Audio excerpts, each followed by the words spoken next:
Good evening everyone. দাঁতের মধ্যে এমন একটা জিনিস রাখা আছে হাসতে বসে বসে, যার জন্য আমি কথা বলতে পারছি না। বক্তব্য হচ্ছে এটাই, আমার বউ কালকে রাতের থেকে বড়টা দাঁতে যন্ত্রণায় কষ্ট পাচ্ছিল। আজকে এসেছিলাম বউকে নিয়ে ডাক্তার দেখাতে, নিজে ডাক্তার দেখালো, তারপরে বললো স্যার এটা আমার হাজবেন্ড, আপনি এর দাঁতটাও একবার একটু দেখুন। আমি দাঁত দেখালাম, আমাকে বলছে তোমার দাঁতে ক্যাভিটিস আছে।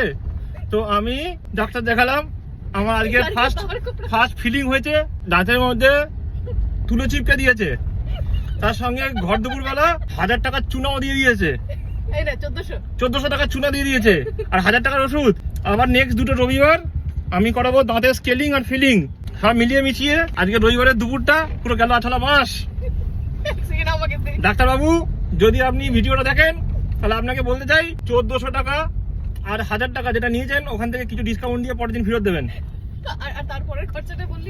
আর এখনো ডাক্তারবাবুকে পরের দুটো রবিবার মিলে আমাকে আরো 5000 টাকা দিতে হবে আমার এই দাঁতের জন্য। ঠিক করে কথা বলতে পারছি না, কিছু মনে করবেন না, মাপঝোপ করে দেবেন। বেশি দাঁতে হাসিও না, আমি তুলোটা ফেলতে পারছি না বলে ঠিক করে কথা বলতে পারছি না। আমার হচ্ছে কালকে তো শনিবার ছিল, কালকে আমার বাড়িতে বড় ঠাকুরের পুজো ছিল। এইবার এমনি সকাল থেকেই আমার একটু দাঁতের মধ্যে কেমন একটা যেন হচ্ছে। তো রাত্রে যত আর কি রাত বেড়েছে আমার দাঁতের যন্ত্রণা এক্সট্রিম লেভেলে পৌঁছে গেছে। আমি এই মোটা মানি ব্যাগ নিয়ে এসেছিলাম, এই মোটা টাকা পুরো ঠাস ভরা ছিল, সে সব খরচা করে নিয়ে নিল। এবার নেক্সট আমার পিছনে আরো বাস দেওয়ার জন্য আমার এই বউ এখন যাচ্ছে আমাকে নিয়ে সাউথ সিটি মল, ওখানে গিয়ে সাজগোজের জিনিস কিনবে, আমার পিছনে আরো গুছিয়ে বাস দেবে। চুপ করে এবার। তো যার কারণে এই জিনিস আমি মানছি না, মানবো না। সামনে বাস আসছে, সারা রাত আমি কালকে ঘুমাতে পারিনি।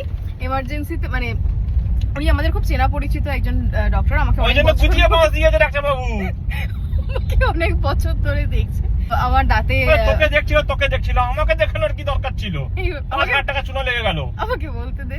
তো এইবার উনি আমাকে দেখলেন, তো কদিন ধরে দেবজি তো বলছে যে ওর দাঁতে একটু সমস্যা হচ্ছে। তাহলে এসেছিস যখন রদ দেখা কলা বেচা দুটোই হবে, ডাক্তারকে দেখিয়ে মানে তোর খরচাটাও আমার খরচাটাও তুই কর, তোর খরচাটাও তুই কর, পুরো রদ দেখা কলা বেচা দুটোই আমার পুরো পিছনে হাম্পু।